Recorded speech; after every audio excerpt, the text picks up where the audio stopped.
You're listening to the Prescribed Films Podcast Network, home to hundreds of hours of free podcast entertainment. The shows on this network all have a common goal, providing you with the best discussions about movies and other forms of entertainment media. The PFPN hopes to fill your earholes with audio joy.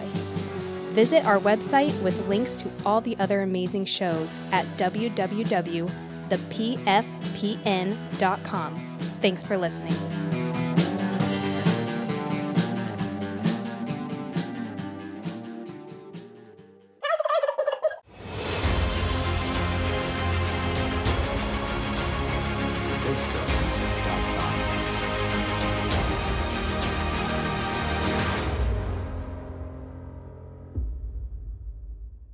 It used to be that calling a film a turkey was an insult. Nowadays, there's actually an audience for some of the worst movies ever made. Baby, you are gonna go broke showing turkeys like these. Now we're talking turkey.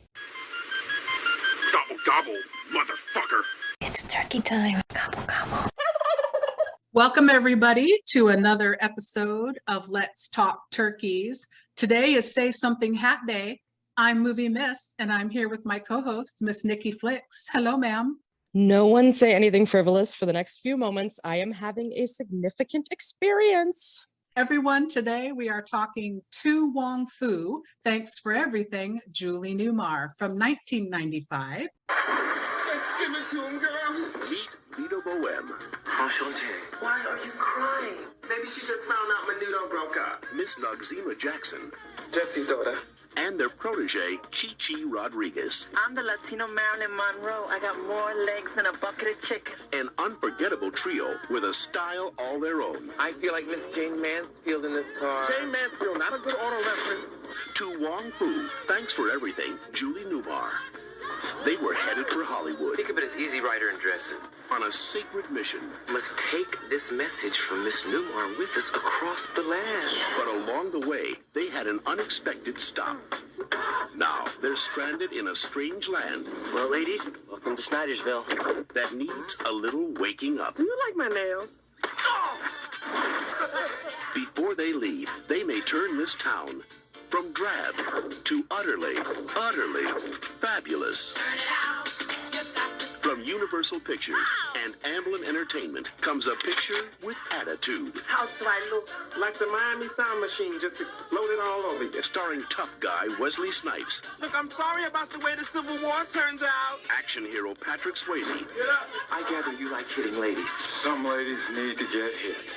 And homeboy John Leguizamo. I gotta go. I got cramps. To Wong Fu, Thanks for Everything, Julie Newmar. Because we are continuing our July Cult Classics series. And I am so excited that this one was on the calendar. This movie I saw when it first came out, and it didn't have the same impression on me then that it has on me now. I've evolved over the years, and I've picked up so much more. So I'm really happy that we're going to be discussing this one today. Absolutely. There's so much about this movie that seems so ahead of its time, seems so beautifully relevant today. It's never going to be a movie that it's not worth talking about. So I couldn't find a budget for this, but it did do $36.4 million domestically and $47.8 worldwide. Like I mentioned, it came out in 1995 and runs 116, way too short for my liking, minutes long. And I think it is worth mentioning that a similar film from Down Under came out in 94 called The Adventures of Priscilla, Queen of the Desert. I've seen on the boards and on the interwebs, a lot of people think this movie stole from that movie. I'm here to tell you, after doing some Googling, they really did not. This movie, To Wong Fu, was in pre-production far before Priscilla was released in the States. So that did not really happen. The comparisons are awesome, though. I've definitely enjoyed Priscilla. I don't know if you've ever seen it. Absolutely. I've seen it. And what I see is sort of the same situation that we've seen with other films, like we talked about it with Dead Man on Campus versus The Curve, Armageddon, Deep Impact. Two monkeys on two separate islands got the same idea to build a hammer, like inspiration struck twice. And honestly, that's how most of the community of people who love each of these movies, that's how most of them feel is, you know what? If anything, it's just a brilliant idea being told in a slightly different way, and it reached separate audiences in separate continents. So where's the problem? Like, let's love them both. So the movie that I think this has a lot of similarities to Wong Fu, is actually Elvira, Mistress of the Dark from the mid-'80s. And let me tell you why. There is a podcast, Fresh on the Scene, that I am a huge fan of. They have not given me any recognition or our show any recognition, but I'm going to give them a shout out. They are the Homos on Haunted Hill, and they are two gay men who love to discuss horror movies, and I'm obsessed with their podcast. They actually did Elvira. There are so many similarities because here's Elvira, drag icon herself. Her car breaks down in this backwoods town, and she has influence on these people and impacts their lives. I think that To Wong Fu, these homos on Haunted Hill made a good point, took more from Elvira than they did from Priscilla, Queen of the Desert. Absolutely. And anybody who knows what a pillar of the gay and drag community Elvira herself is, and what an inspiration, what she represents to that community, would know clearly the people who wrote To Wong Fu were heavily inspired by Elvira, and that was exactly the idea. So To Wong Fu was directed by Biban Kidron, who didn't do anything of note before this, but as far as feature film, but she did go on to do one of the Bridget Jones movies.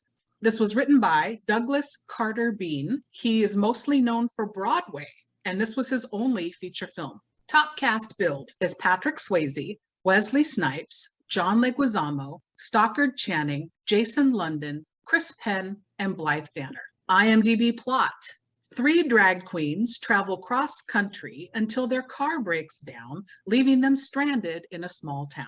Perfect. That was written by the one that understands no spoilers, get to the point.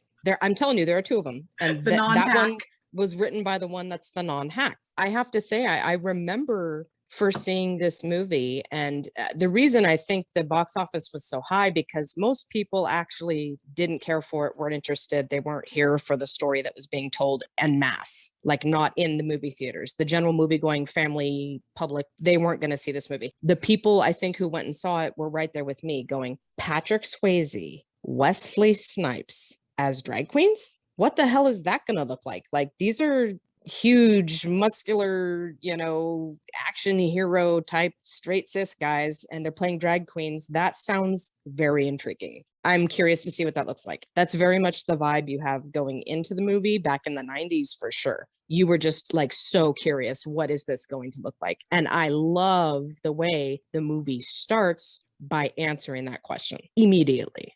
So before we jump into the plot, one last thing to mention. You've talked about the casting. So for Patrick Swayze's role, the writers of this film actually wrote it with Robin Williams in mind. And I like that he declined because he himself said, I'm too hairy to be convincing as a drag queen, but I'm happy to do a cameo. They went through a giant list of people before they landed on Patrick, and apparently he was so determined to get this role that he had his own team of stylists do him up convincingly to look like a woman, and asked the director to walk through New York City with him for a day to prove that he could pass as female. He really wanted this part, and he was perfect for it, right? Absolutely. You do have an idea, if you know about Patrick Swayze, other than, Roadhouse. If you know anything about him besides that, he is a classically trained ballet dancer. If anyone who is a straight cis man could potentially pull off the femininity, the grace, the walking in the heels and the corsets, it's someone like him for sure. Physically, it's the mentally and emotionally, is he going to pull it off? Will he be a strong enough actor to give a realness to this gay man in drag that he is playing? And he does. And that's the surprise. Not can he look like a drag queen? No. The surprise is he going to be convincing and sensitive and wonderful enough as an actor? And he absolutely nails it. It's so beautiful. He 100% embodies Vita, and I cannot imagine anybody else doing it. And then the same thing went for the second and third roles for Noxzema and Chi-Chi. Wesley Snipes and John Leguizamo were the first people approached for these roles, and they accepted immediately. I think this was just the perfect storm of these three together. It's magic. It really is. It is. If you're going to take straight men who have never questioned their gender and have never done drag and are absolutely very heteronormative, if you're going to take three men, that's who they are, and you're going to make them into drag queens, and they need to convincingly play gay men who are walking around in full drag all day. That's a lot. It could be done really wrong. It could be very offensive to real drag performers, real gay people, real trans people. Like, it could be really bad and offensive and not okay. Today, if this movie got made, you would cast drag queens, real drag performers, as you should. You know, people who are definitely living that life. That's who you cast. Back then, you couldn't tell this story if you didn't do it like this. One thing I noticed in a rewatch, and maybe I'm not on point with this, but so Vita, Patrick Swayze, is I'm going to always have my glass is half full. I'm going to try and be the ray of sunshine. I'm going to try to find the positivity in every situation. Noxeema, Wesley Snipes, is the bringing realness to it. Let's not get involved in people's business. We need to keep our mouths shut. We don't want to get into trouble. Let's keep a low profile, the reality side of it. And then you've got John Leguizamo's Chi-Chi, who is the I suck, I'm awful, life's terrible, everything's bad. So you've got these three opposing points of view on every situation they come across on their journey. And I picked that up. Maybe I'm way off, but I picked that up. That was my reading of it now as an adult. No, totally. But then see, for me, Chi-Chi, she starts off very much that way, but then there's also a dichotomy in her, because part of her is also living in fantasy land, and she's downright fearless in a way that scares both Vita and Noxeema. So yes, and I felt like that was to mask the underlying exactly I'm horrible, life sucks. Yeah, and what it's really about is how Vita and Noxeema think, oh, poor little Chi-Chi, she needs help, we'll take her under our wing. All three of them actually have something to gain from being around each other, and they all three learn something from each other in the end. And isn't that the beauty of a chosen family and strong friendships, is that you find people that you maybe can learn something from and you balance each other out? That's the heart of the movie. Really, it's not about the message of acceptance with the LGBT stuff. To me, that's a great message and it's a huge part of it, but underneath it's really about friendship. Yes, this is LGBTQ plus community, embracing, praising type of film. However, it is a bigger message that it's who you are. You can have acceptance and love from your chosen family, and it doesn't matter,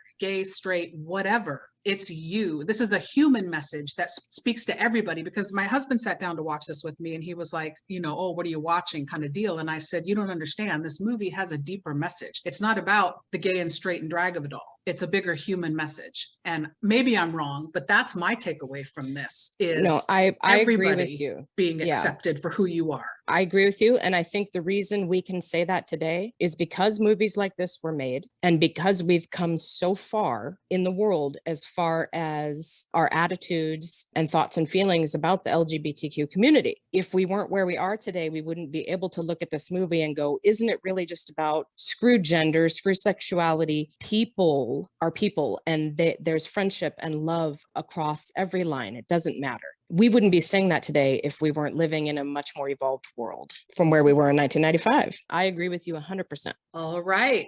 Our movie opens. We see a man, Patrick Swayze, singing and excited in the shower. He hops out and wraps a towel around his waist. He comes past camera and we get title card. Then we get amazing scenes as the credits roll, where we're cutting between Patrick Swayze and Wesley Snipes getting into their drag. Then we see John Leguizamo in partial drag, kind of running down the street in New York to Webster Hall, where there's a drag queen pageant in full effect. Now, I want to say, I love that we get this opening of seeing them before they have their drag on, because you get that little bit, because throughout the entire rest of the film, with the exception of a 2-second moment with Swayze, we don't ever see them looking like they do in the beginning of the film. They're in full drag the whole movie. My random question, I've seen many a drag show. I don't know any drag performers personally, but TV shows like RuPaul and whatnot, a lot of these men who do drag don't stay in drag 24/7. Right. It doesn't seem comfortable for me. So I have notes about this point later on.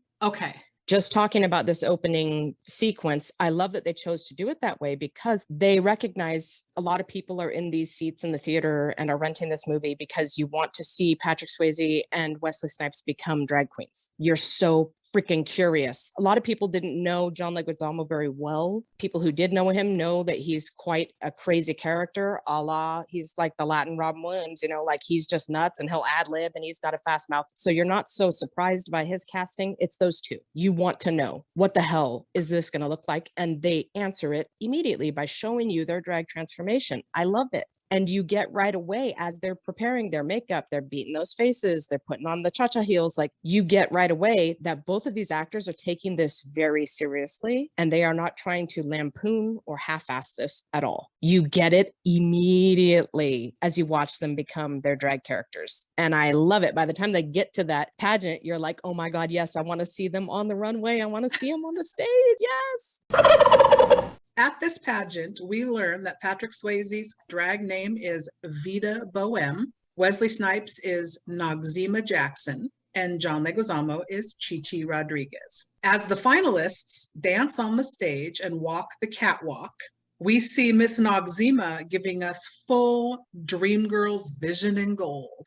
Miss Noxzema is living for herself right now. Wesley Snipes is taking this very seriously. And I can see that. I am getting this is a real living, breathing drag performer. And you are getting that so hard, more from Noxzema than you are from Vida. And that is shocking. That is the biggest shock of this movie, is how Wesley Snipes embodies it better than either of the other two, in my opinion. And it's so surprising. With you. I agree. I absolutely adore it. And I love that you can tell Wesley Snipes took one look at himself in the mirror once they transformed him into Noxzema, looked at his face, his facial structure, the makeup, and went, oh, it's the eyes. I got to work the eyes. I'm seeing it. Like he had that moment where he was feeling the fantasy while in drag. And I love the way Miss Noxzema works her eyes, you know, like, oh my gosh, I love it. And it looks like Wesley Snipes looked in the mirror and fell in love with Noxzema Jackson. Rightly so. Yes. But let's talk about this pageant. There are so many familiar faces happening up in this bit. Yes, the one that most notably is Miss Rachel Tensions. Well, Miss RuPaul. Absolutely, of course. They have to include the Queen of Queens. By the mid-90s, she was bringing drag to mainstream America, and she was trailblazing for doing it. So, of course, they're going to include her. But I'm talking more about the contestants in this pageant. These are real drag legends. These are real drag performers. They clearly endorsed this production, gave tips and hints to the actors who aren't drag performers. Miss Lady Bunny is in the audience watching this show. Miss Coco Peru is on that stage. This is a real, like, they're getting the blessing from the real drag community with all of the involvement you're seeing here. And then, oh my God, how stunning is the introduction of Rachel Tensions. Oh my God, in her Confederate flag dress. Descending from above, which is my favorite way to enter a room. If I ever was going to do it, that's how I would do it. Yes. So Rachel Tensions is going to crown the new Drag Queen of the Year. They win a round trip ticket to Hollywood, California to compete in the Drag Queen of America contest. And we find out that it's a tie. It is Miss Noxzema and Miss Vida Bohem. So they walk the runway to applause, and we see a very shocked and hurt Chi-Chi run off stage and trips on her way out. It's so sad. Yeah. Genuinely shocked that her Party City drag didn't win. There must be something going on there because she got herself into the finals of this pageant. So she's got the magic, but she's looking a little low budget. I love that when Rachel Tension says it's a tie, that little shot of Noxzema, and she's like, what do you mean tie? Just every single facial expression, every syllable coming out of Wesley Snipes' mouth, it is Noxzema's world and he is living in it. Okay, so this was a note for later, but I'm going to say it now because you just mentioned that little throwaway line, but it isn't a throwaway because it's a brilliant moment for Noxzema and for the audience if you're paying attention. Wesley Snipes has, in my opinion, the best delivery of lines. There are so many little quick 1 and 2 sentence things that get said. And a lot of the time, Noxzema's in the background and still throws out these lines. And if you're paying attention, they're fucking hysterical. you would have every reason to be afraid, be very afraid that John Leguizamo is going to come up in here and going to steal every scene, going to ad-lib the house down. You just won't be able to keep up and you'll get overshadowed.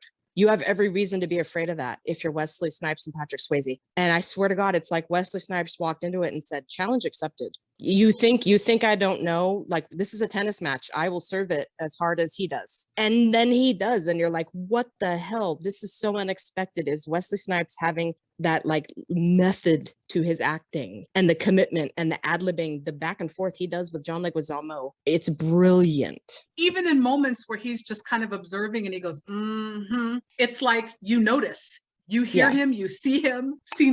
Every moment he is giving love and respect to Miss Noxeema Jackson, and he's living in her skin. Yes. And you just didn't expect that from Wesley Snipes, of all people. Like, no offense to him, but he's just known for being a hard ass and very masculine and, you know, an action guy. He's just known for that. I freaking adore this moment, though, where they officially meet Chi-Chi. They go backstage. Vida and Noxie, as Vida likes to call her, come across Chi-Chi sitting in the stairwell, alone, crying. Chi-Chi says she's never won anything and she hates life and she feels like a loser, and she starts to get very emotional. When Noxie and Vida approach Chi-Chi, and Vida's initial reaction is to not address Chi-Chi directly, but to tell Noxie what she needs to say to Chi-Chi. Like, I don't know why that's the approach here, but it's so funny. Why is that little Latin boy in drag crying? Would you ask him why he's crying? You're literally the same distance away from Chi-Chi as Noxeema is. And I love that. And she says, oh, it's just because you guys are so beautiful. Noxeema's like, well, maybe she just found out Menudo broke up. The sass and the comedy and the delivery, it's everything. It's so funny. And when Vita's like, you know what, you need to come upstairs and we need to talk. And Noxeema says, I ain't driving you no more, Miss Daisy. I do like, though, during this exchange that Vida is being very concerned and motherly toward Chi-Chi. It's clear that Noxeema is very uncomfortable with all this emotional stuff. So you can definitely read all of that in their amazing performance here. Definitely. The three of them are approaching it from a very real place. These are real human beings who've been through a lot in their personal journeys, and they're conveying that as actors. It's wonderful to watch. And if this isn't how someone maybe even accidentally becomes a drag mother, or how you accidentally find your chosen family, particularly when you're a member of the LGBT community, if this isn't what the beginnings of that are, like, I don't know what is. This is a perfect example for people who don't understand how these things work, who don't understand the struggle of being someone who's been through what, you know, someone like Chi-Chi has obviously been through. Like, oh, this is just a great introduction to how all of that works and how it feels to feel alone, and you need someone to guide you and teach you because your parents probably stepped out on you a long time ago.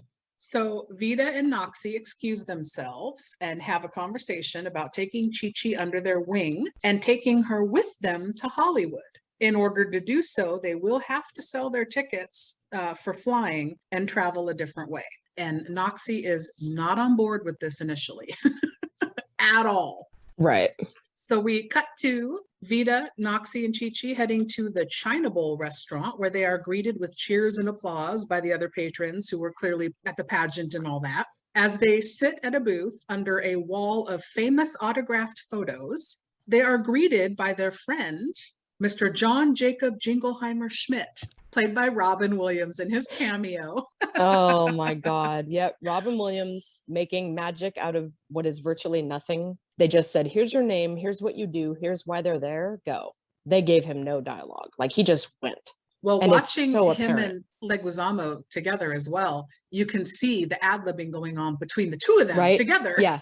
It's like a ping pong match, but they're a foot away from each other. It's so funny to watch this interaction happening between the two of them. So I will take this time to also throw out a small note that I learned while doing my research. I found an interview where it was said by one of the production people on the film that they ran over time. It was a 3-month shoot and they went 4.5 months. And by the end of the shoot, everyone was, of course, tired and annoyed that they were running long. And the only person who was not finding Leguizamo amusing was Patrick Swayze. Mhm. And so when they had scenes of a lot of ad-libbing, apparently it was hard to shoot because Snipes and some of the crew would all be laughing because they thought Leguizamo was funny and they were enjoying all the ad-libbing, and Swayze wasn't really having it.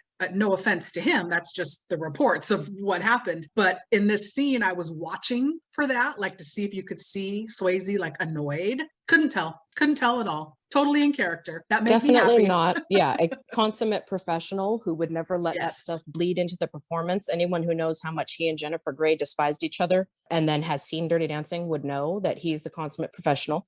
You would expect someone who is a professionally trained ballet dancer to want things to be very organized and structured all the time. And Patrick Swayze is not known for improv and comedy, is he? No. So it's just a style thing. And he was very probably put off by John Leguizamo's crazy energy, a la Robin Williams. He's very reminiscent of him in my mind. And Wesley Snipes came to the table and went, I'm here for it, and I want to participate as much as possible. Patrick Swayze, maybe not so much, but they pull it off. You don't see that in the characters at all. So they ask Mr. Schmidt for help in offloading their tickets. So he buys them from them for $1,000. And then after hearing that train is too expensive an option, Ms. Noxzema refuses to take a bus. So John gives them a referral to a used car lot and says if they drop his name, the guy will give them anything on the lot for $50. I was like, shit, that's a hell of a deal. Did I hear that right? And I backed it up, and sure enough, anything on the lot for $50. So they came ahead $950 on this deal. Exactly. I would suspect that crazy Elijah, whose cars are his children, he maybe kidnapped some of those children. Let's just put that out there. Why would you let him go for $50? There's some shady business happening. But when they get to this car lot, OMG, crazy Elijah happens to be Mr. Dayton Kelly. Anybody who's a fan of Sons of Anarchy or Fear the Walking Dead would instantly recognize him. And I had to back it up and look at his face again, like, well, wait a minute. Is that really him? Sure is. Crazy Elijah. While they're sitting at the table, in a compact mirror's reflection, Miss Vida sees an autographed photo of one Miss Julie Newmar and says it's a sign. And then she covertly steals the photo off the wall. And if that isn't like the perfect picture of how gay men, particularly drag performers, love and revere iconic women. That's where a lot of drag comes from, is their love and reverence for these iconic bombshell women. And she was one. My goodness. Out of curiosity, I did some Googling just to look at more old photos of her, and just statuesque is the right word. She was just legs for days. At Crazy Elijah's car lot, they decide to go with style over substance, and they take an old beater convertible Cadillac. Vida describes it as a land yacht. I think that that is definitely style over substance. I maybe would have checked that the engine was okay first, but you know, they don't have time for that. So yeah, this is where I'm diving into the idea that these guys are in full drag all day long, no matter what they're doing. Anyone who would look at them and say, these are three gay men who insist on being in full drag, and that takes a lot of work. Of course, they will not think about the engine and they will choose that car. Style over substance, clearly, because that is what they're very concerned with. They get in full drag all the time. Anybody who's actually ever known a drag performer would know that that's a lot of work. That's extremely uncomfortable. And the only reason someone would be doing that is if it's more than just a drag persona. If there's some gender fluidity or gender expression happening, then you might be someone who wants to present as female in your everyday life. Of course, they're not going to think about driving that Toyota because it looks hideous. You want to look fabulous. Fabulous at all times. Yeah. Yes. So we get a wide shot of the car as they take off, driving over numerous bridges. And Chi-Chi is trying to decipher on a paper map where they're going. Vida tells them that they are about to go through her hometown. So in the next scene, they drive up to a very large, very gorgeous home in a clearly classy, well-to-do neighborhood. So Chi-Chi makes a comment about, why would you give all this up if you were rich? And Vida points out, my parents are rich, I'm not rich. And that she gave all this up to be Vida. So right there, we get a little bit of insight into the struggle that she has had. So as they stop in front of this big house, a woman An older woman steps out onto the front porch and makes eye contact with Vida, who attempts to motion to her, but the woman lowers her head and just goes back inside the house. Vida is visibly upset by this, tears up the map in a fit of anger, and peels off in a huff. And I like that Noxie says she's being very unbecoming of a lady. Mm-hmm. It takes that really super sad moment and puts a button on it with a chuckle, which I really appreciate in this film that rides the line between comedy and emotion. Mm-hmm. So Chi-Chi rightly asks, how are they going to know where they're going now? Because this was pre-GPS. Vida says, instinct. And Noxie says, with exquisite wit. Noxie follows that up by telling Chi-Chi if she wants to become a drag queen, she must learn a few things. Chi-Chi gets offended and says she is a drag queen. Noxie quickly shuts her down with this mini rant.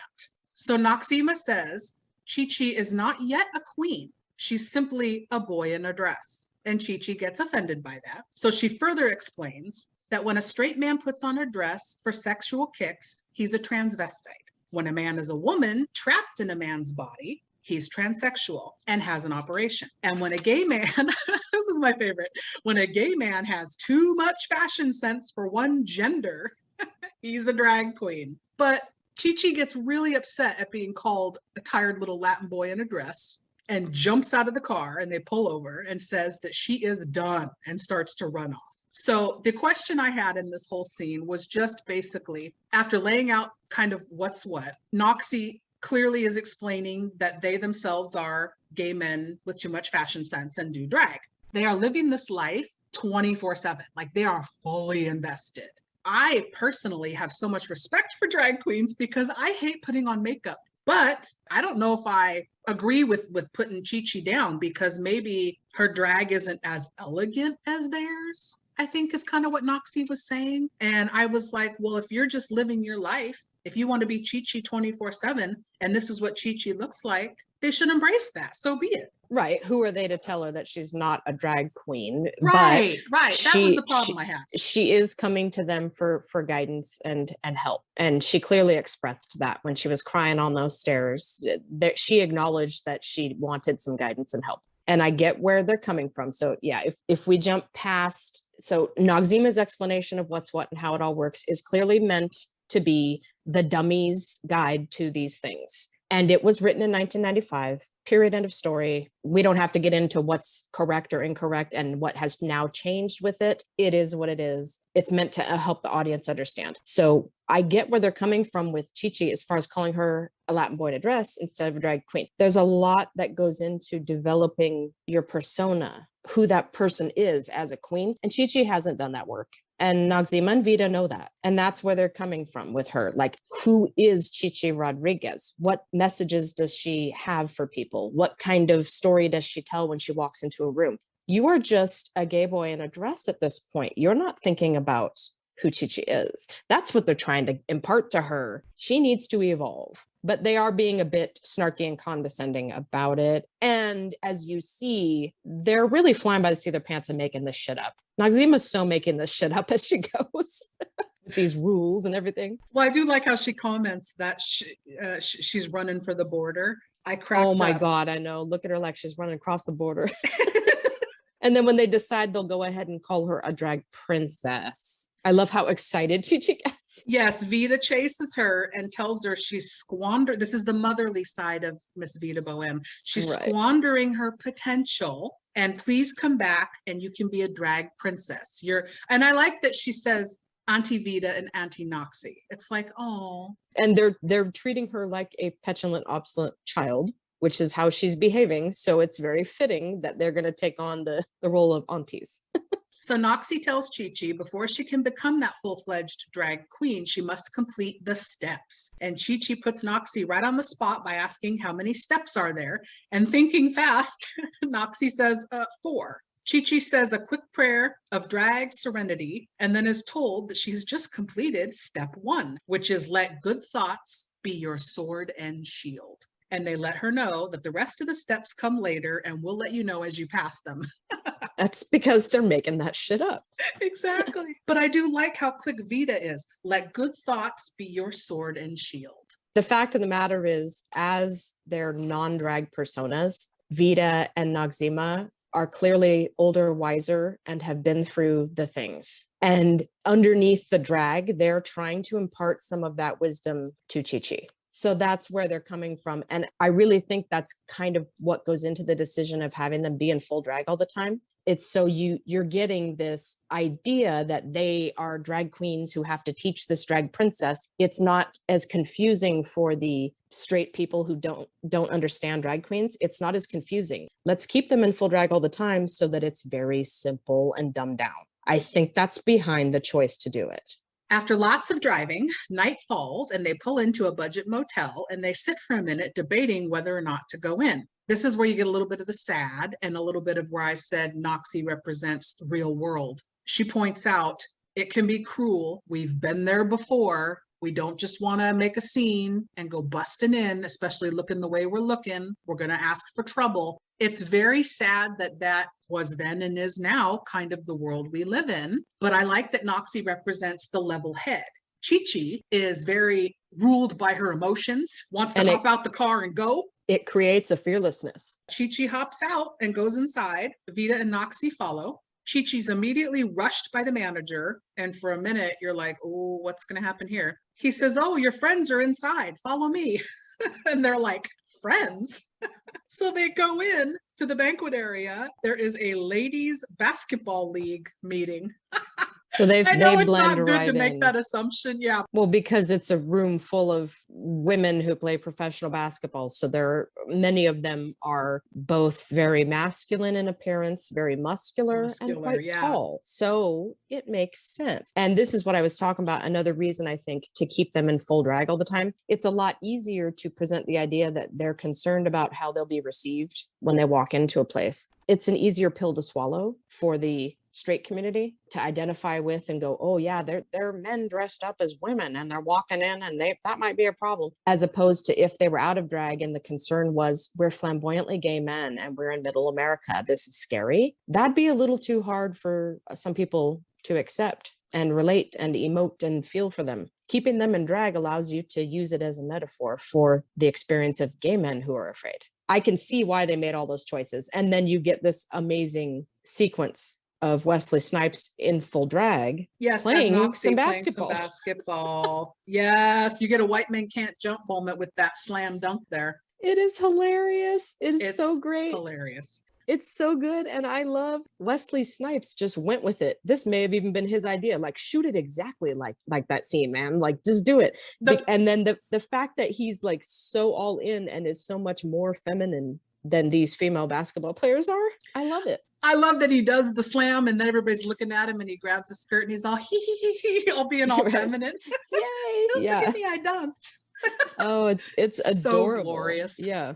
So after that, they're lounging by the pool where Noxie tells Chi-Chi, based on their recent experience there, she has already accomplished now step 2, which is ignore adversity. Her being fearless is something they could learn a little something about it because it actually worked well in their favor. So we cut to some more travel time on the highway where Chi-Chi is reading a steamy romance novel out loud. Noxie comments they must be in West Virginia by now. We actually don't know where they are or how long they've been traveling. They're traveling from New York to LA. So why would you be in West Virginia? I know my geography. We have no idea where they really are. Yeah, Noxzema's so clueless. I saw a guy with missing teeth. It must be West Virginia. And I love, this is where you're really seeing the decisions from John Leguizamo as an actor to infuse Chi-Chi with this ridiculous dialect and mispronunciation.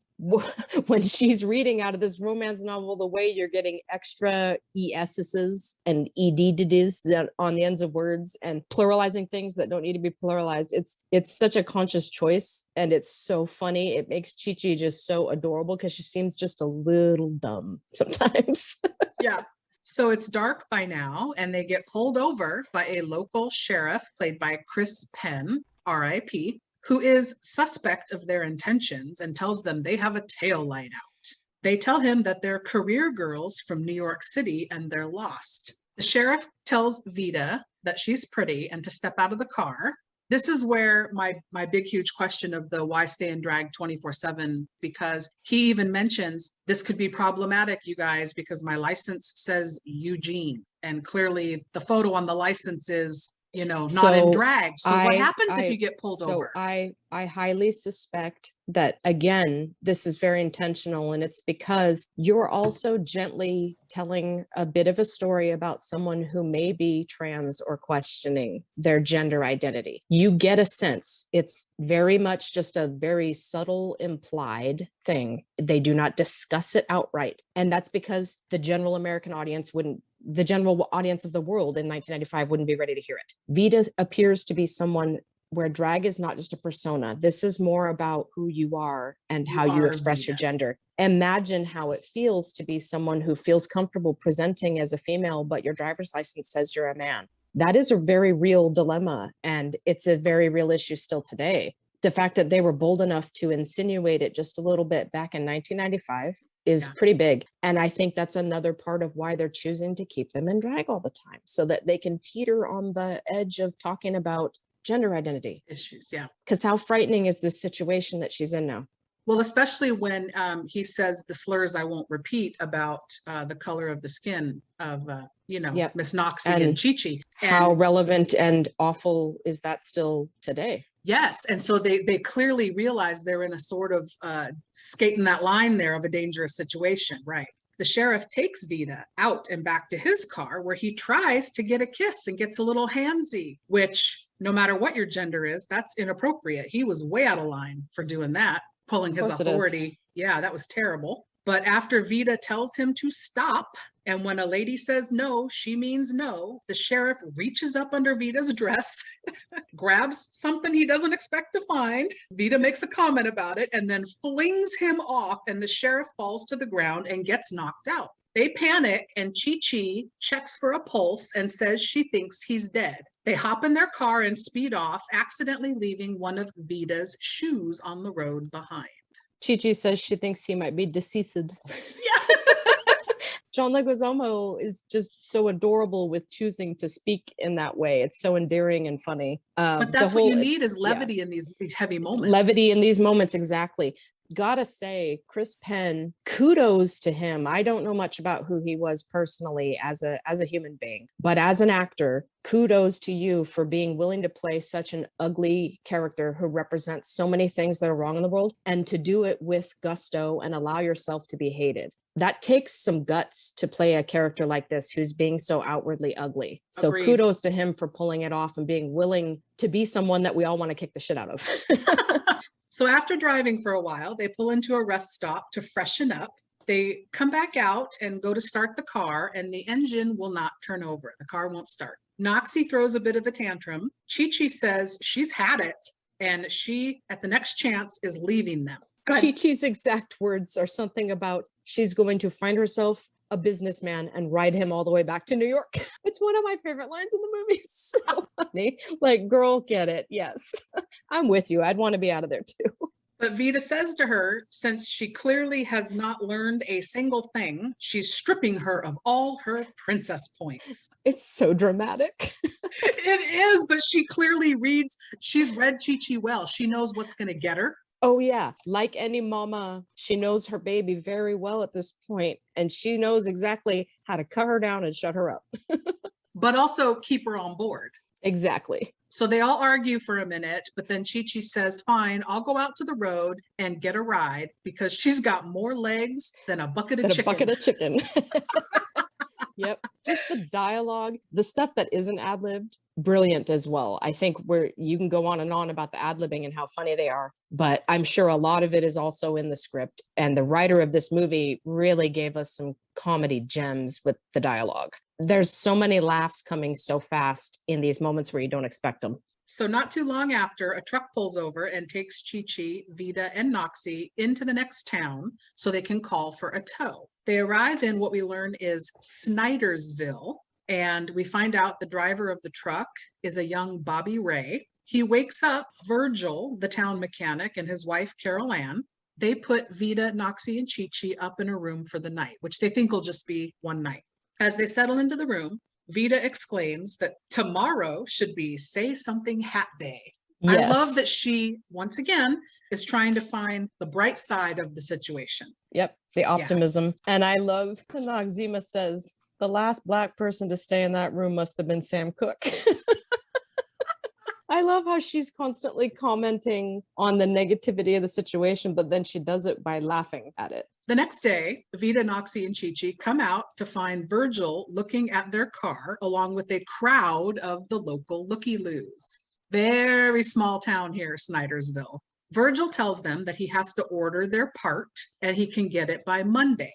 Vida asks, what are they supposed to do because it's Saturday morning now? My thoughts were, holy shit, they do this whole entire next bit of this movie in a day and a half. So much happens in a day and a half. It's unreal. Yeah.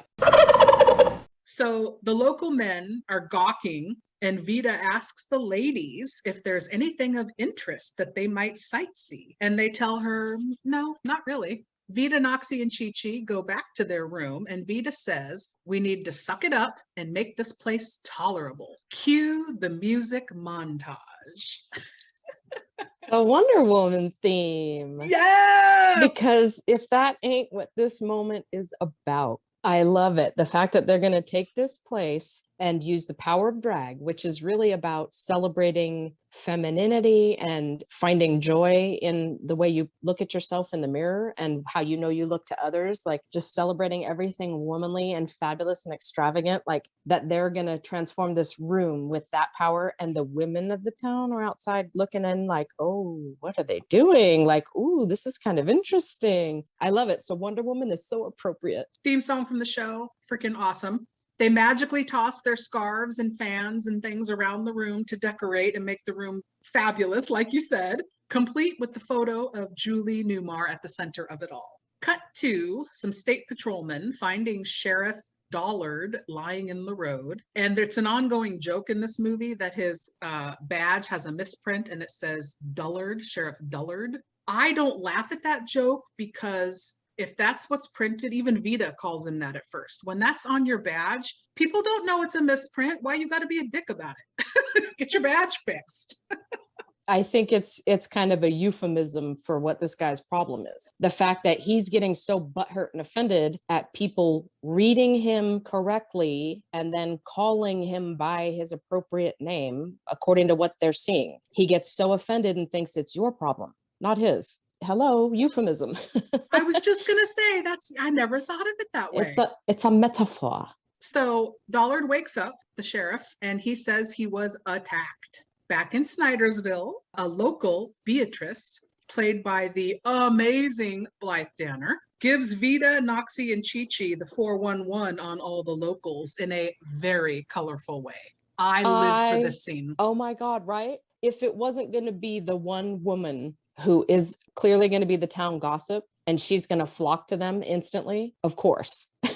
And they're all living for it. They're like, tell us, what's the 411? Yeah. She instantly sees them. She's like, we need to kiki. I'm going to spill the tea. Like, I got to tell you what's going down with every single person in this town because I've had no one to talk to until today. After talking about some of the locals, one gal, Miss Clara, who doesn't speak, passes by them and drops a photo out of her hands accidentally and keeps going. Noxie hops up, grabs the photo, and chases Miss Clara. Oh my God. And you God. get one of the best lines that had to be ad-libbed. Yeah, Noxzema just going, girl, did you just do a Yui? Like, what?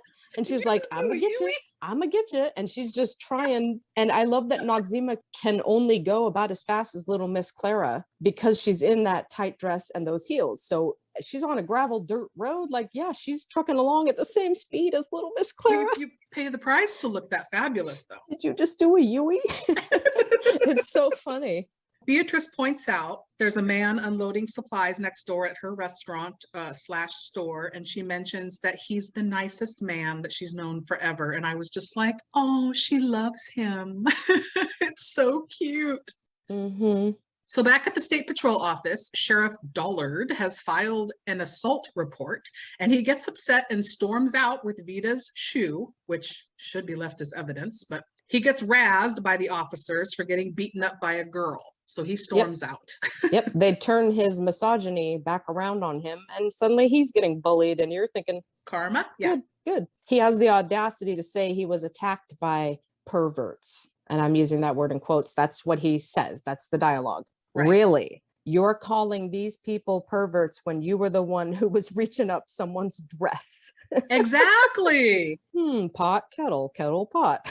Like, so outside now we see Chi-Chi taking a walk back in Snydersville. She gets approached by some of the male locals who corral her over to a private area. And before she can get attacked by them, which you kind of feel is coming, Bobby Ray comes whipping up in his truck and rescues Chi-Chi and whisks her away. Vida goes into the kitchen where they're staying and sees Carol Ann for some more towels and finds her crying into her stew. Carol Ann says she was chopping onions and that the bruise on her eye is from boxes falling on her. Vida attempts to add some spices to whatever Carol Ann was cooking there, and she gets upset and says Virgil doesn't like it spicy and tries to scoop out what Vida dumped in there. Vida picks up that Virgil hits Carol Ann. Cut to Noxie returning that dropped photo to Miss Clara, who she's followed back to her house, and she's sitting outside looking through an old album. This little relationship that is starting to develop between Noxima and Clara is just the picture of sweetness and innocence and just genuine friendship. It's so adorable. Well, and what I was going to say later about it was that it shows the bonding two people can have who seem, if you just look at them face value, that they would not match and would not go together, but they have a similar thing they can bond over. Absolutely. They definitely have something in common, a big passionate thing in their lives in common, and they can totally bond over it. And just the genuine sweetness in their little friendship that's blossoming is so cute. And she hasn't even started talking yet. So Bobby Ray and Chi-Chi take a walk and they come to a billboard advertisement for Coca-Cola that Bobby Ray has doctored to read "Love that Chi-Chi" instead of "Love that Coke." And Chi-Chi says it's so romantical. So then we cut back to Vida picking some flowers outside. She gets approached by little Bobby Lee, Virgil and Carol Ann's eldest daughter. She tells Vida she knows what she really is. Vida takes a beat and then chuckles when Bobby Lee says she knows she's a career girl. Yeah. She could never be like that, she tells Vida. And Vida says she just needs to imagine good things happening and then make them true. Once again, wonderful and sweet is this motherly side that you're seeing of Vida. And it's very like nurturing. This is so much more than just you're a gay man with a drag persona that you're wearing. No. This is just about the genuine sweetness of Vida as a person and how she wants to impart a little bit of her confidence and wisdom as a woman, that she wears her drag persona to feel it all day, every day. And she's trying to impart that to this little girl. That is so beautiful. So Bobby Lee says she's interested in a boy. But before we delve any deeper into who that is or why, we cut back to Noxie talking to Miss Clara, talking her ear off. When in the middle of listing movies off, Clara speaks up and they start to have a back and forth conversation. And I love, like you just said, it's that common ground, that passion they both have. And it just sparks something in Miss Clara and gets her going. Yeah, I love it. She just hasn't had anyone who understands her to talk to in a long time. And Miss Noxima does. Their love of Dorothy Dandridge is making them bond. And I love little Miss Clara says, do you want to try Lena Horne now? Like, oh my God. Oh, she's just been waiting for someone to talk to. It's so sweet. So back at Carol Ann's, she enters the kitchen to find Virgil sampling her chili or stew. He tells her he knows she put spices in it, and he says she clearly does that just to make him mad. Cut to Sheriff Dollard on the side of the road making a list.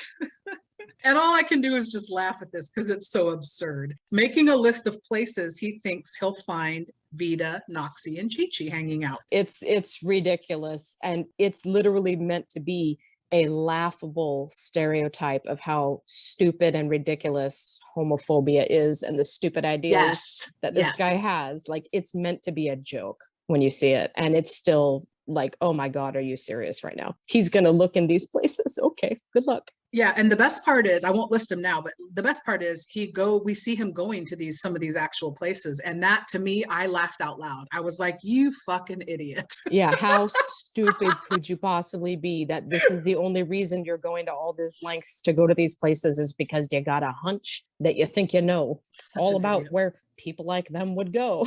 Like, So back at Beatrice's restaurant slash store slash bar, all the ladies are gathered making signs for their strawberry social that they're going to have the next day in town. Noxie and Clara arrive. Beatrice explains to Vita that the social is where they all bake strawberry pies and they meet at the center of town and they eat the pies and then they go home.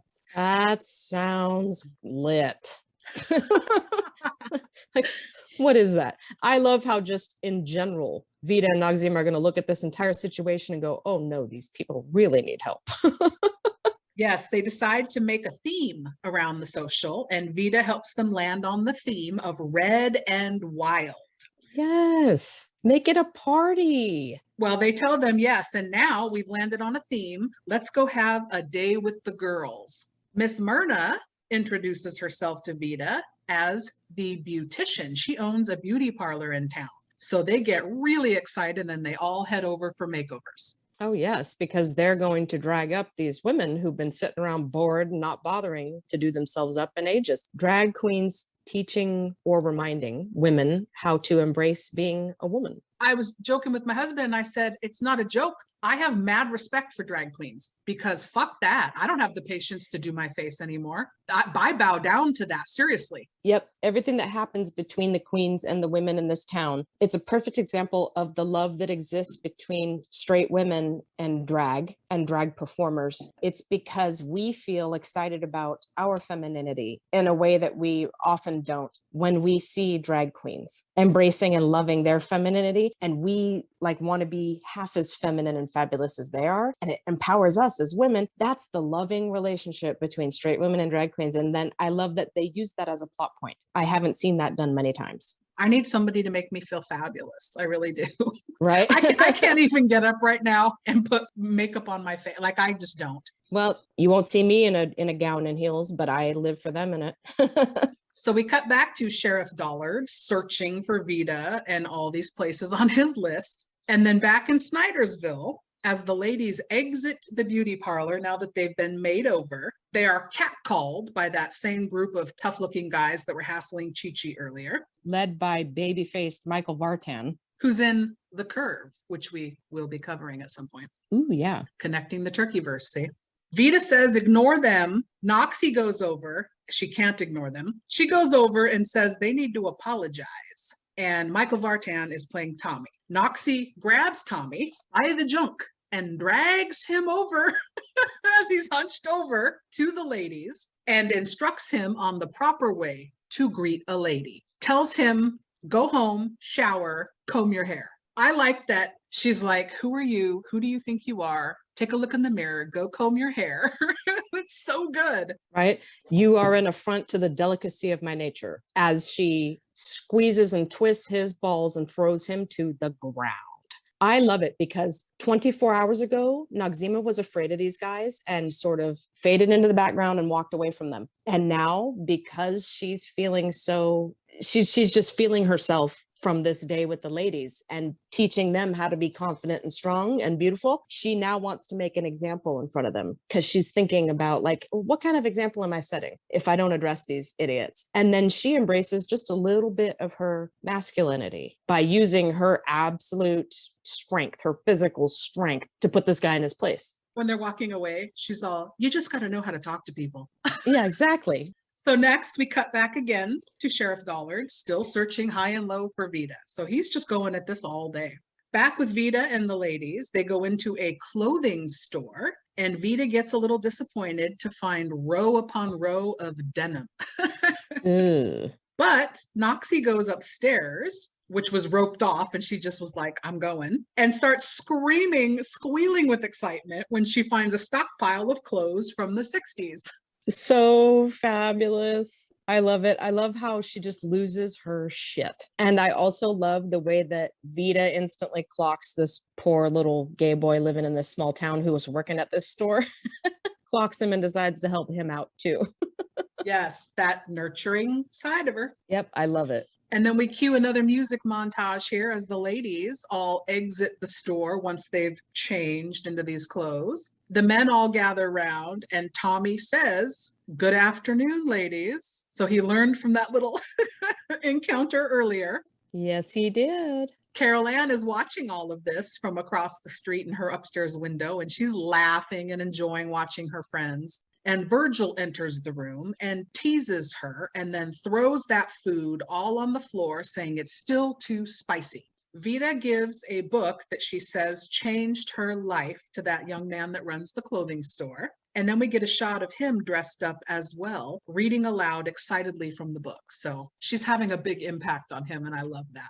Outside the restaurant, there are tables now with cloth coverings and some candles, and Vida says it's so much more like a cafe now. I love this little things that are happening because they're here in this town. The little bits and pieces of advice and support and encouragement that they're giving to everyone, not just the women. Everybody in the town is starting to learn and notice what a wonderful breath of fresh air and influence these women are. And I love that. And I love how, yes, she's like, just slap a little surcharge on the bill and the decorations pay for themselves. Like she's thinking like an executive realness business woman up in here. And the little cafe owner, that sweet little man, he's like, thank you kindly. Like, just he's so happy about how his little cafe looks now. And it's like, oh, you just wish every small town could benefit from a little bit of the fairy dust, right? So Vida and Bobby Lee are sitting there sipping their tea, having some girl talk when Chi-Chi comes over and tells Vida she's got a secret romance, and Bobby Lee says she has one too. Vida realizes what is about to be said and grabs Chi-Chi and drags her off abruptly. Shut that shit down. Cut to Carol Ann on the floor in her kitchen, cleaning up that spilt food and crying when Vida comes in. Vida asks, "Hun, do you ever not cry in this room?" Right. Noticing a pattern here. Later, about dusk, all of the ladies are changed into their loungewear and they are sitting out on the porch chatting when Bobby Ray, all dressed up and carrying flowers, approaches and asks Chi-Chi to the social tomorrow. Bobby Lee gets upset and runs inside. Chi-Chi tells Bobby Ray, "Can you come back in an hour?" Inside, Vida, Noxie, and Chi-Chi go to their room, and Vida tells Chi-Chi she will not be going out with Bobby Ray. Vida puts the smackdown on Chi-Chi and tells her that they operate by certain human rules, and she will not allow Chi-Chi to play games with that unsuspecting young man. I appreciated that. This has been brewing, and you were seeing in the earlier scenes with Chi-Chi and Bobby Ray, and props to John Leguizamo because he played it in such a human and beautiful, real way that clearly Chi-Chi, whoever the gay boy in the dress is behind Chi-Chi, has been very hurt in his life and has never felt wanted or loved or accepted. And he's just living for the love and acceptance from Bobby Ray. Yep. Vida instantly recognizes you've got issues and demons and it's no one's fault but your own and you can't do this. But that's a painful thing to hear. Chi-Chi needs to hear it, but it's still not a pleasant thing to hear. And I love this argument that ensues between the two of them because it feels very real. Yes, and Chi-Chi does take a low blow at Vida and says that she's just jealous because nobody loves her, not even her parents. Right. You're striking out in anger now. That's a deep cut, yeah. Very much so. So Vida and Chi-Chi continue to argue, but then they get interrupted by the sounds of Carol Ann and Virgil fighting in another room. Vida says they need to help. Chi-Chi and Noxie say they should stay out of it, and Noxie points out it's not their business, and that's how you get yourself killed, sticking your nose in other people's business. Again, Noxie with the real world check, like, wait a minute. Right. Yeah, she has a very valid point, and it's probably coming from a place of experience. That's However, there is a line that gets crossed, and Vida does the right thing, which is you can hear something very devastating is going to happen. And then you have to throw everything Noxzema said out the window and do it. You have to intervene. So Chi-Chi throws one last low blow at Vida by telling her she wears a dress because she couldn't cut it as a man. Vida starts toward Chi-Chi, and her wig gets caught on something and gets pulled off of her head, startling her for a moment. And you see, that's a moment. Something is going on there. Definitely. Chi-Chi made that low blow. I think it speaks to what I'm saying about there's a little bit of an implication that perhaps Vida is more than just a drag character. And that's just the final straw for Vida when that happens. I just love the empowerment on every level about what's about to go down. Vida bursts in on Virgil and Carol Ann and asks Noxie and Chi-Chi to take care of Carol Ann and closes the door. She slaps Virgil and then punches him, knocking him down. We don't see it, but we hear that they tussle a little more. And then we see Vida toss Virgil out the front door. As Noxie and Chi-Chi tell Carol Ann, Vida can hold her own. She works out. A lot. Because Carol Ann's very worried that, Virgil's going to hit Vida. Yeah, I adore everything about this and what they're saying, because if you look at it, how many women are in this position that poor Carol Ann is in?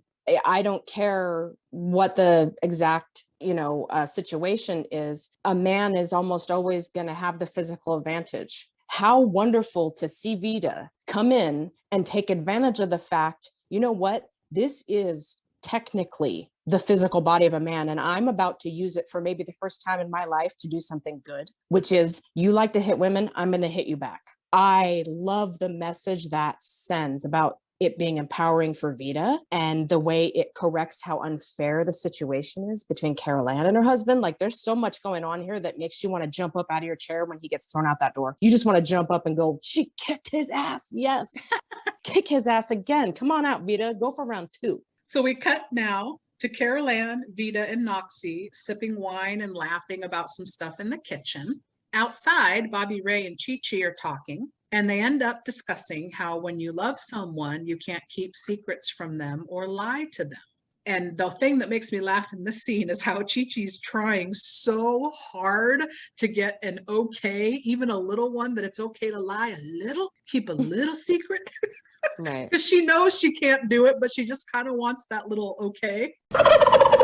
Back inside, Bobby Lee is sitting with the gals, and Chi-Chi comes in and says she doesn't want Bobby Ray anymore. Vida tells Chi-Chi she's being very generous, putting someone else's needs before her own. And that's when Noxie jumps in and says that's step 3, abide by the rules of love. Yes. Vida and Chi-Chi apologize to each other for the harsh things they said earlier, and Bobby Lee thanks Chi-Chi for giving up Bobby Ray. Vida, Noxie, and Chi-Chi glam up Bobby Lee and take her outside to see Bobby Ray. Noxie gives her the best advice of all time. She says, if you want him to know that there's steak for dinner, you gotta let him hear it sizzle. Yes. Yes, honey. Yes. It's so good. It's such good advice. That is amazing advice to give this girl who just needs a boost of confidence. She needs just a little bit. She needs a little bit of that princess energy from Chi-Chi. And I love how Chi-Chi takes a moment to give her a little bit too. She shows her the look you got to give him. Like, oh, how sweet that Chi-Chi is now feeling a little bit big sisterly. I love that. So Bobby Ray comes over and compliments Bobby Lee on her dress. I love that she says to call her Roberta. Almost as if going by my more adult, mature sounding name means I'm not a child, I'm a woman. Start looking at me like that. Almost the way that a drag performer gives that persona an empowering female name. I love it. She's like, I'm Roberta now, honey. Live for it. Bow down. Queen Roberta's here. So they start dancing against this colorful backdrop of decor that's been set up for the social tomorrow. And then some others come outside and they all start to join in on the dancing as Vida, Noxie, and Chi-Chi watch from the balcony, swaying, and they're so proud of themselves and happy in this moment. I love it. It's a beautiful shot. Yep. It takes a little fairy dust, I think one of them says. And the fact that the 3 of them happen to be dressed up looking like the 3 fairy godmothers from Sleeping Beauty. Their colors. Right?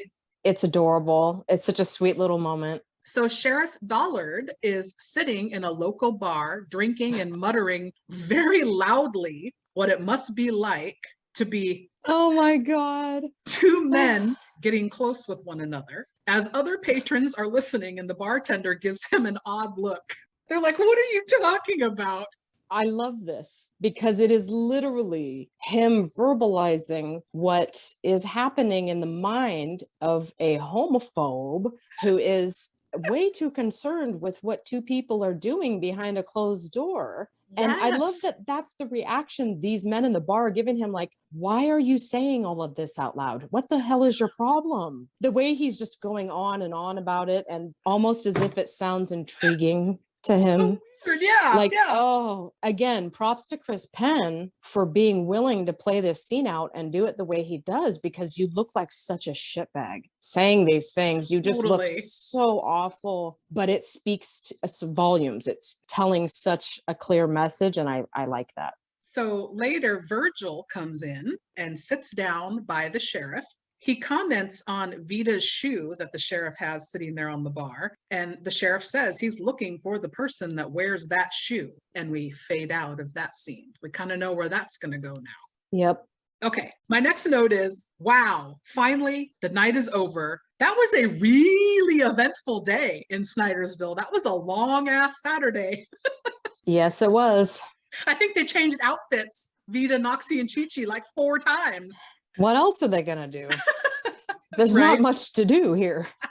So the next morning, people are putting the finishing touches outside on the decor for the Strawberry Social. Carol Ann and Vita are working on the Cadillac. My question was, I thought they had to wait till Monday for the part, which is why they were quote unquote stuck there for the weekend and had to make the best of it. Why on Sunday morning now all of a sudden Carol Ann can work on the car and get it running? Perhaps because Carol Ann understands and knows more about cars than her asshole husband does. And she realized all it took was a little harder thinking and ingenuity, and it can be fixed. You didn't even need that part, dumbass. That's what I was wondering, because they don't say that, but I was like, what is happening? Oh, it's totally implied that she, not only is she better off without this abusive jerk in her life, she's also smarter than he is any day of the week. Well, they get the car running, and Carol Ann tells Vita she's going to miss her and considers her a friend. And before Vita can confess something to her, Carol Ann says she always has known because Vita has an Adam's apple. Vita gets shocked by this information. Oh, you know. Carol Ann says she just knows that she's very fortunate to have a lady friend that just happens to have an Adam's apple. Put the cherry on the cupcake of that portion of the beautiful message this movie's sending. Of course, this woman is a very smart cookie, and she clocked Vita immediately, and she didn't care. And now she's going to outright tell her, hey, I don't care. So we cut to a quick shot of Sheriff Dollard hightailing it now to Snydersville. He peels into the center of town, which is all set up beautifully for that Strawberry Social, as we see Vita, Noxie, and Chi-Chi inside their room, all decked out in these gorgeous red outfits. And my favorite thing in this little scene is Noxie saying that Chi-Chi looks like the Miami sound machine threw up all over her, or whatever she says. I'm living for Chi-Chi's outfit. The hat, my God. And then also take a look, it's either a little pussycat wig or she's rocking her real hair. Her drag is starting to change. I love it. A little more glam. She's feeling her character. Who is Chi-Chi? She's feeling it a little more. I love that. So yeah, Miami Sound Machine realness, it is. That is her look today. So outside, the sheriff takes to a balcony somehow and gets on his megaphone bullhorn there and starts yelling that he's looking for 3 drag queens, and whoever belongs to that shoe better come out now. And a woman, all in red with a veil covering her face, comes out and enters the middle of the street, as Virgil also pulls up in his truck.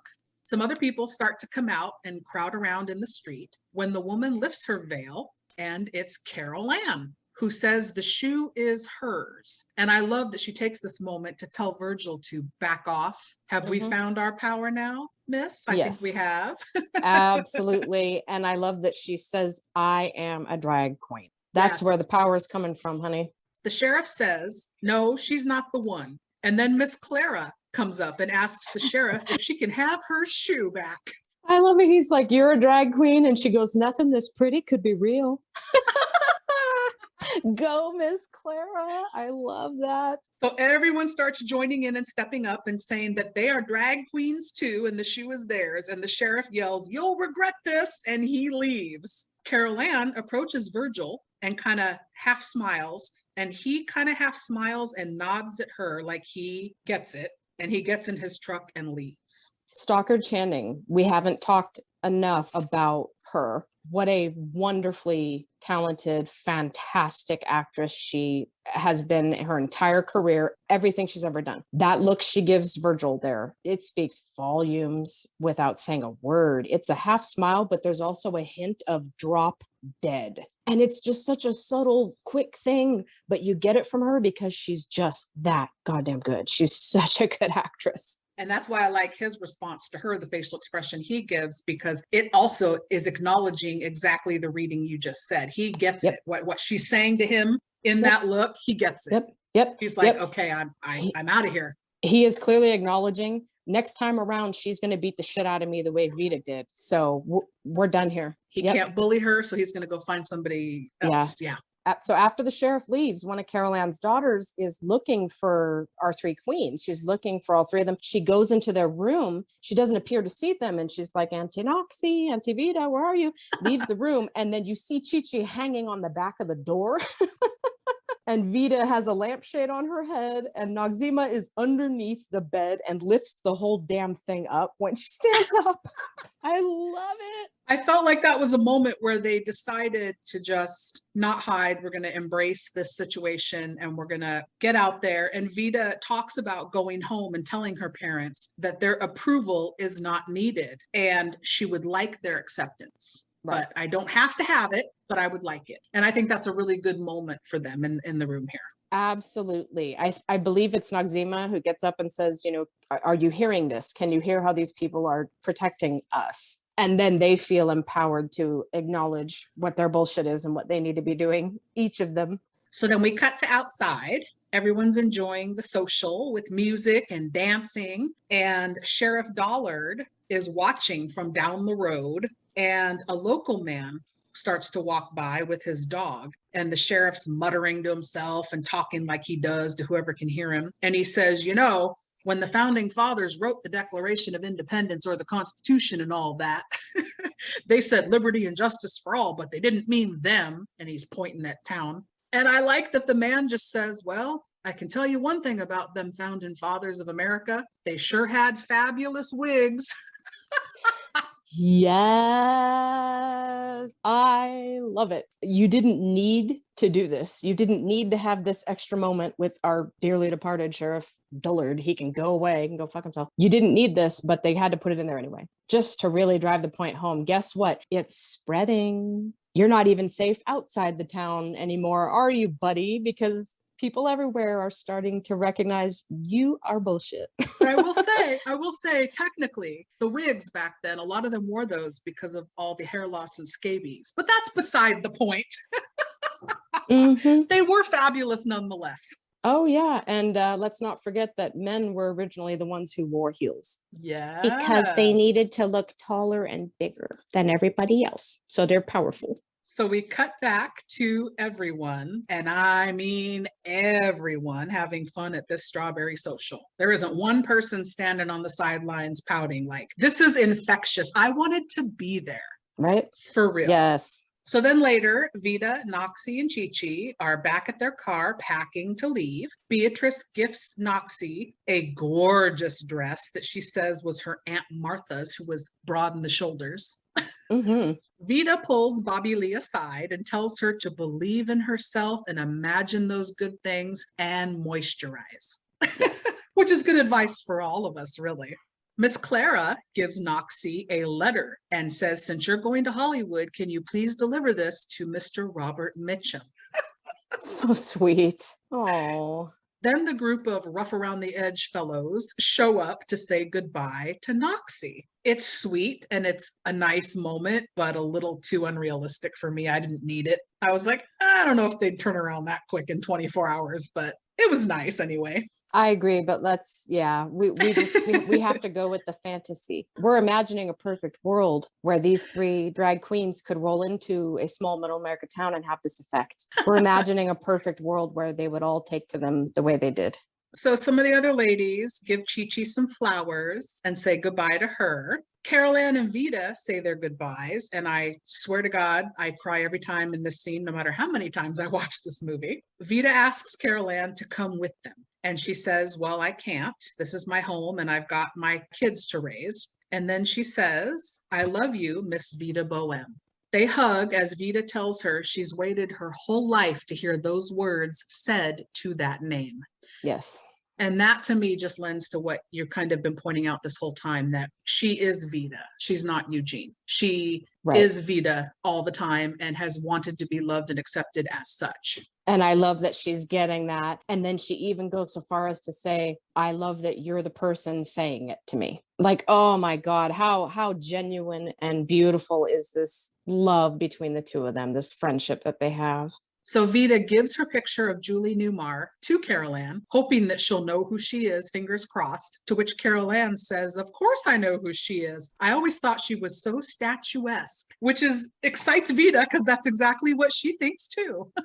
Right. So perhaps they have more to relate to each other on than simply understanding being in an abusive home. There's a lot more to their connection. And I love that too, how she instantly knows, oh, she's the only Catwoman ever. That's who Julie Newmar is. Like, yes, she knows. So as Vita gets ready to leave, Carol Ann yells to her, she doesn't think of her as a man or a woman, but rather as an angel.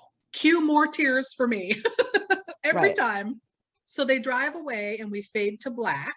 And then we hear a drum roll and the screen reads Hollywood, California. As the music starts, we hear a really cool version of Girls Just Want to Have Fun by Cyndi Lauper in reggae style. We fade in on a very large crowd of colorfully dressed drag queens and other people there at the show. And everything's so fun and looks beautiful. We get a voiceover on a loudspeaker announcing the winner of the Drag Queen of America contest as Miss Chi-Chi Rodriguez.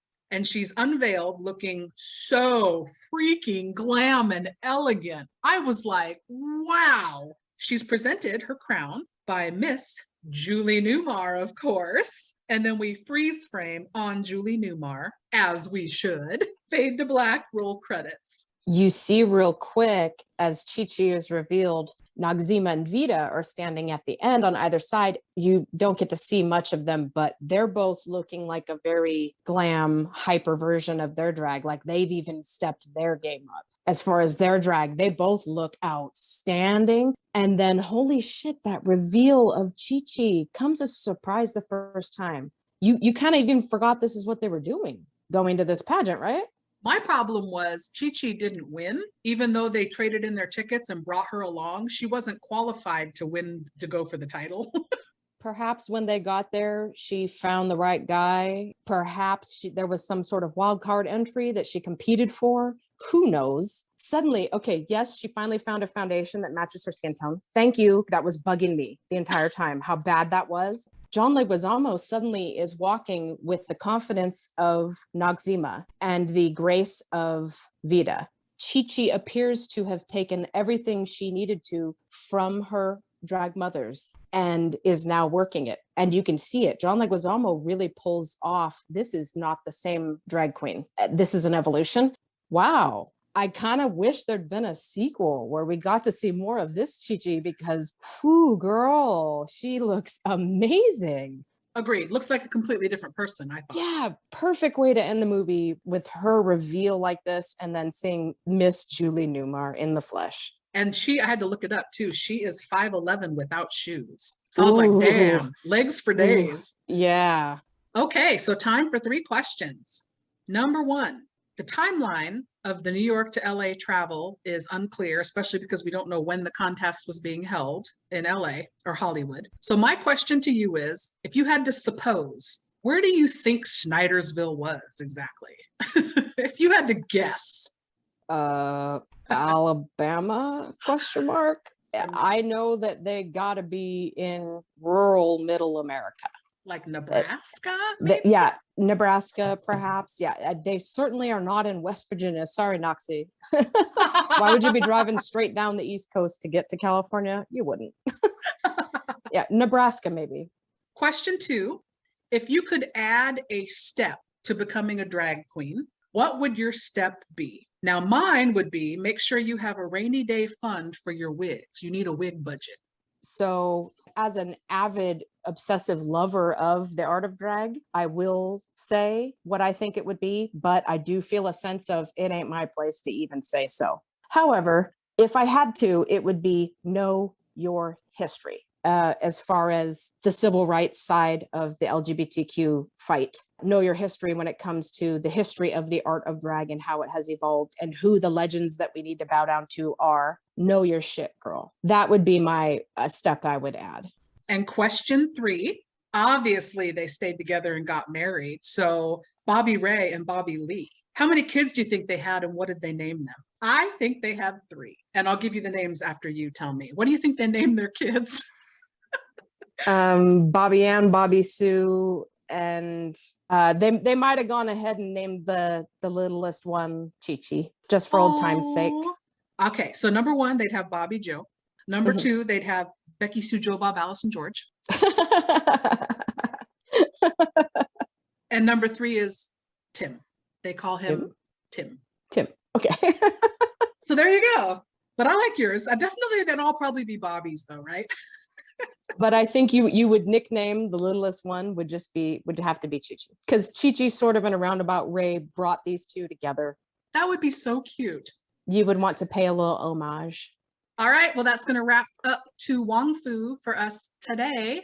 I want to thank my co-host, Miss Nikki Flicks, for joining me. Anyone who wants to watch To Wong Fu, it's currently, at the time of this recording, available through pay streaming on Amazon Prime. We want to thank all of you for listening. And until next time, goodbye. Bye. So what made these 3 tough guys want to play dress up in the oddly titled To Wong Fu? Thanks for everything, Julie Newmar. Challenge and touch people's hearts with a character that was so far from me. It was, outrageous.